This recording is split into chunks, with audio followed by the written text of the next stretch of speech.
Halo, pada kesempatan kali ini kelompok kami akan membahas materi kejahatan cyber dengan judul Undang-Undang ITE sebagai penanggulangan cybercrime. Sebelum lebih jauh, berikut daftar nama kelompok kami.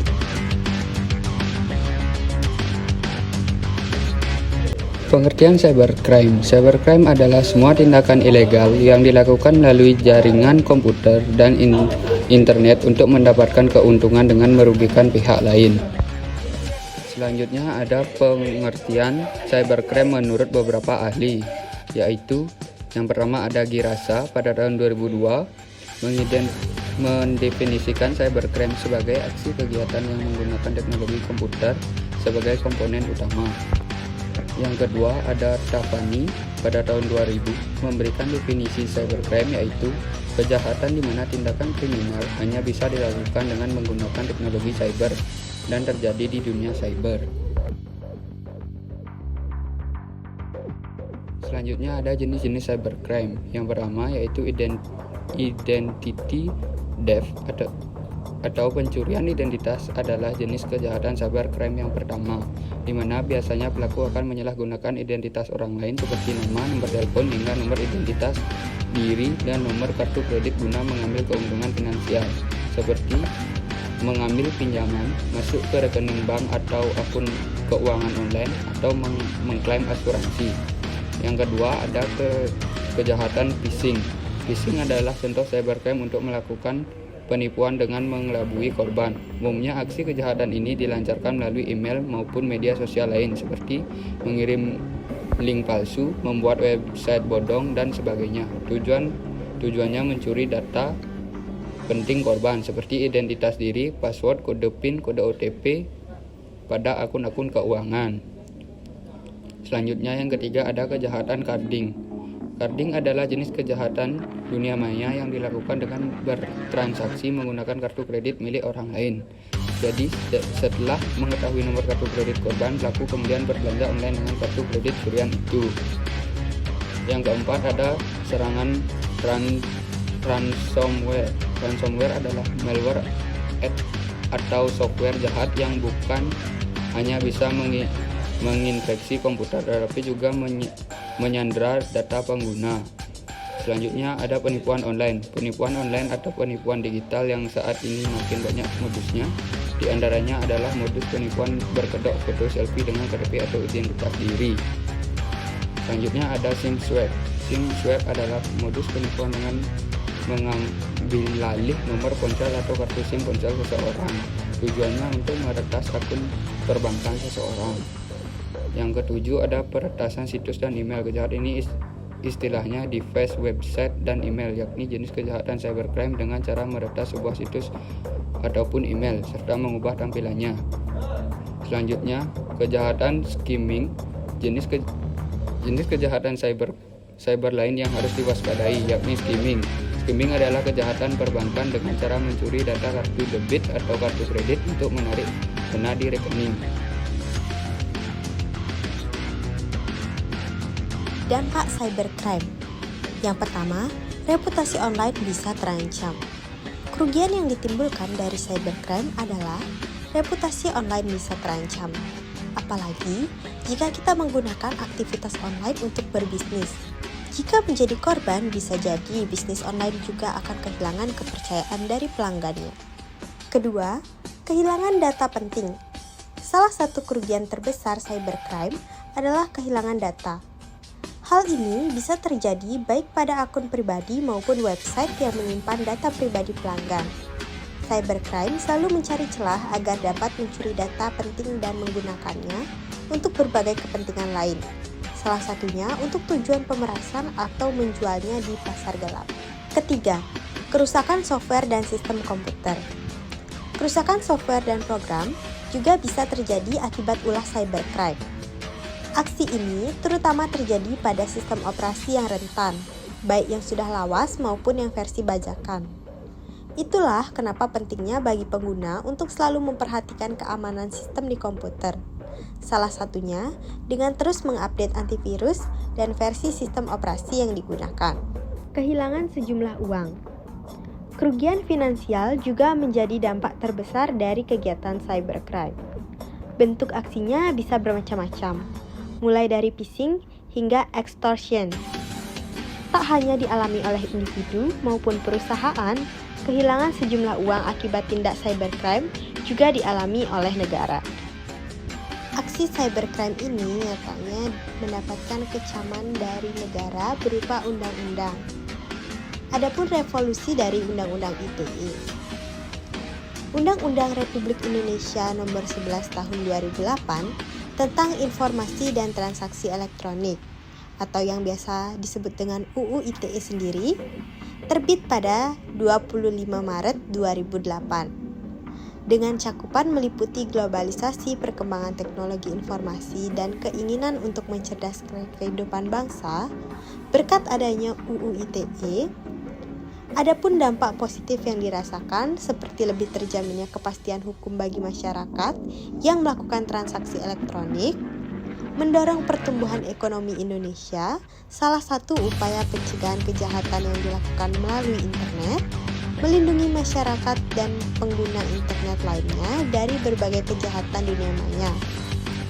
Namun, sayangnya undang-undang ini tidak mengatur mengenai perbuatan penipuan dengan menggunakan komputer atau computer related fraud seperti apa yang diatur dalam Convention of Cybercrime. Berdasarkan hal tersebut, dapat dikatakan bahwa UU ITE dalam peraturan yang dimuat belum efektif. Bagian selanjutnya adalah faktor terjadinya cybercrime. Cybercrime dapat terjadi dikarenakan beberapa faktor, yaitu akses internet yang tidak terbatas, kurangnya perhatian masyarakat, sistem keamanan jaringan yang lemah, dan juga kelalaian penggunaan komputer atau human error. Ada pula motif terjadinya cybercrime. Yang pertama yaitu cybercrime sebagai tindak pidana murni, di mana merupakan kejahatan cyber yang dilakukan dengan disengaja, seperti melakukan pencurian pada suatu sistem informasi atau komputer. Yang kedua, cybercrime sebagai kejahatan abu-abu, di mana merupakan kejahatan cyber yang kejadiannya masih belum pasti. Hal tersebut dikarenakan pelaku melakukan pembobolan, tetapi tidak merusak atau mencuri terhadap objek yang dijadikan kejahatan cyber. Yang ketiga, cybercrime menyerang individu, di mana merupakan kejahatan cyber yang dilakukan terhadap seseorang atau individu yang bertujuan untuk merusak nama baik seperti pornografi, cyberstalking, dan lainnya. Yang keempat, cybercrime hak cipta, di mana merupakan kejahatan cyber yang dilakukan terhadap hasil karya seseorang dengan motif menggandakan, memasarkan, mengubah yang bertujuan untuk kepentingan pribadi atau umum. Dan yang terakhir, cybercrime menyerang pemerintah, di mana merupakan kejahatan cyber yang dilakukan dengan pemerintah sebagai objeknya dengan motif melakukan teror, membajak, ataupun merusak keamanan sistem komputer pemerintah. Ada pula contoh kasus nyata cybercrime. Kasus yang pertama yaitu kebocoran data Tokopedia. Kasus cybercrime ini terjadi pada 20 Maret 2020, di mana cybercrime ini dilakukan oleh Wai Sodang yang menggunakan nama akun Shiny Hunters. Peretas tersebut mengambil hampir seluruh data akun di Tokopedia dan kemudian data tersebut dijual di dark web berupa user ID, email, nama lengkap, tanggal lahir, jenis kelamin, nomor handphone, dan password yang masih terhash atau tersandi.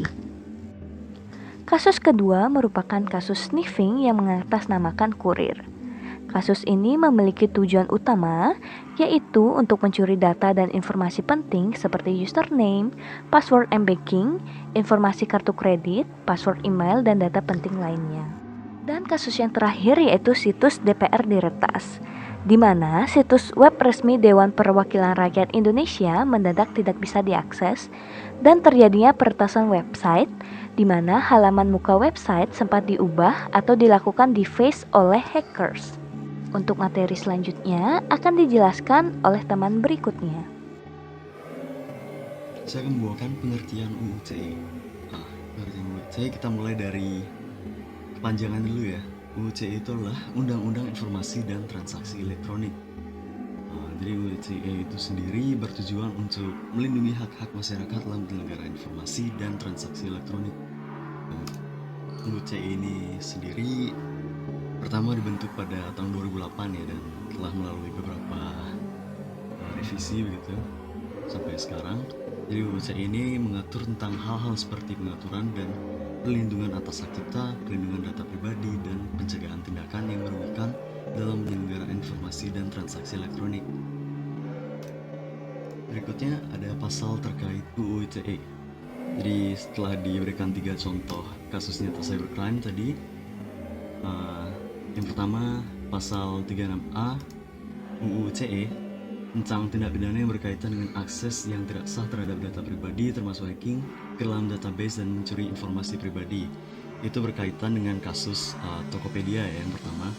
Yang kedua ada pasal 27 UU ITE yang berkaitan dengan akses yang tidak sah atau interupsi komunikasi elektronik termasuk wiretapping dan penggunaan alat sniffing untuk menangkap lalu lintas jaringan. Itu termasuk ke contoh kedua tadi. Dan pasal 27A UU ITE tentang tindak pidana yang berkaitan dengan akses yang tidak sah atau hacking terhadap sistem elektronik termasuk seperti yang sudah dicontohkan tadi, situs web pemerintah. Baik, akan dilanjutkan oleh teman saya. Pentingnya memahami cybercrime dalam dunia internet. Kemajuan dalam teknologi informatika melahirkan internet.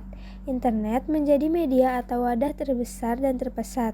Namun perlu disadari bahwa setiap hal pasti memiliki dua sisi, yaitu sisi positif dan sisi negatif. Sisi negatif yang turut berkembang pesat seiring dengan perkembangan internet adalah munculnya tindakan-tindakan antisosial dan beberapa kejahatan melalui jaringan internet atau disebut sebagai cybercrime.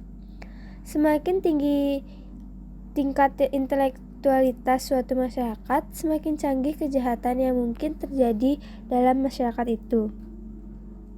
Munculnya beberapa kasus kejahatan di Indonesia seperti pencurian kartu kredit, hacking situs website, menyadap transmisi data, dan memanipulasi data merupakan suatu tindakan cybercrime. Adanya cybercrime telah menjadi ancaman, sehingga pemerintah sulit mengimbangi teknik kejahatan yang dilakukan dengan teknologi komputer, khususnya jaringan internet dan intranet. Maka dari itu, sebagai masyarakat perlu memahami bahaya kejahatan cyber dan juga memahami penanggulangan serta menghindari kejahatan cyber tersebut. Adapun beberapa cara untuk menghindari cybercrime. Yang pertama, ada melindungi komputer. Yang kedua, ada melindungi identitas. Yang ketiga, ada mengamankan email dan melindungi akun. Yang keempat, ada memiliki salinan informasi dan data. Dan yang terakhir, ada mencari informasi mengenai cybercrime. Nah, itu tadi mengenai cybercrime dan juga Undang-Undang ITE, baik dari pengertian, jenis, revolusi, contoh kasus, hingga cara menghindari cybercrime. Sekian presentasi dari kelompok kami mengucapkan terima kasih.